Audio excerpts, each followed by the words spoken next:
Edgar Allan, a novel, Chapter 15. I know who put up the cross last night, M-Man began.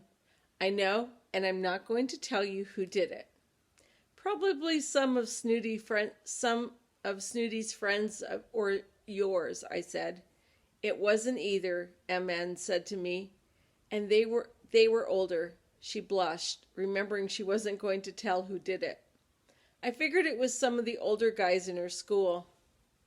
What good would it be to know exactly who, Mother said. We got their message. Well, M.N. said, sort of loud, like she was being scolded for something.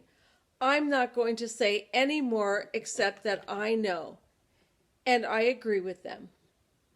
I knew what Mother's face would look like, so I glanced at Father's. I couldn't tell anything.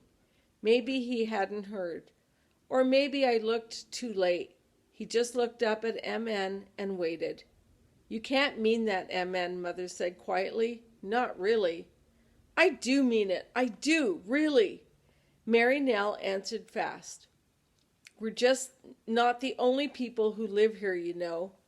Who are we to do what no one else wants to? Just Christians, Mary Nell, Father said. That doesn't make any sense at all.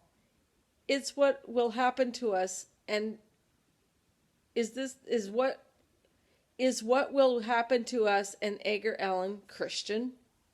What do you mean? Asked my father. Just this, M.N. I mean that there are rules here, rules which everyone follows because they want to. People have the right to live the way they want to, and only with the kind of people around they like. So do we, said Mother, since we're all people too. And we happen to like living with Edgar Allan around. Well, I don't, M.N. almost shouted. I don't at all. Why? How does his being here do you any harm? Father wanted to know. Oh, Mary Nell, shrugging. You'll just never understand. But I can see what's going to happen even if you can't. If EA stays, there will be lots more trouble, just like what's been happening. Michael will get into fights, and Mother will be pushed off the sidewalk or something worse. And you'll wind up with no one at all coming to church on Sundays, if the church even lets you stay. What will happen to you, M.N.? asked Mother.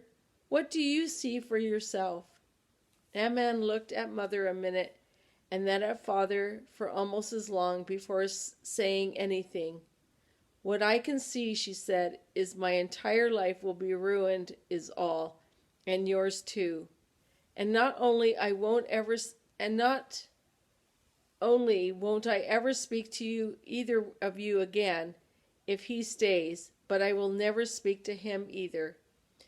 I'll just leave altogether and live somewhere else. That's childish, dear, running away, Mother said. Call it what you want. Elizabeth Flynn agrees with me, and so does her mother. I can live with them until I'm through high school. They promised I could. That would ruin your life for sure, Mother said, with a funny smile. You can laugh all you want, M.N. shouted, but I'm dead serious. I'll leave, and that's that. I promise I will. You'll see. I refuse to let you ruin everything for me. EA doesn't hurt my life much, I snuck in fast and low. Oh, your life can't ever be hurt, because you just don't let anyone in, except your dung English kings and barons and all. And of course, it doesn't hurt you, you dummy.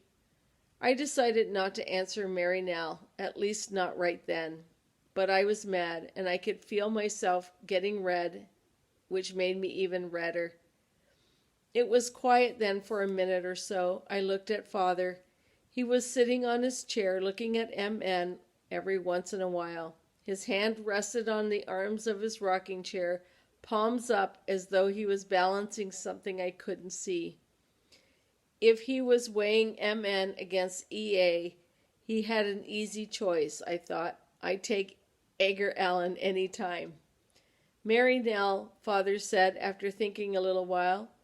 What you may not understand is that EA isn't here for your mother and me, or for you children. He's here because we think it is good for him to be here, because he can learn more and better with us than he could alone or in an orphanage somewhere, because he can have a better start in life this way.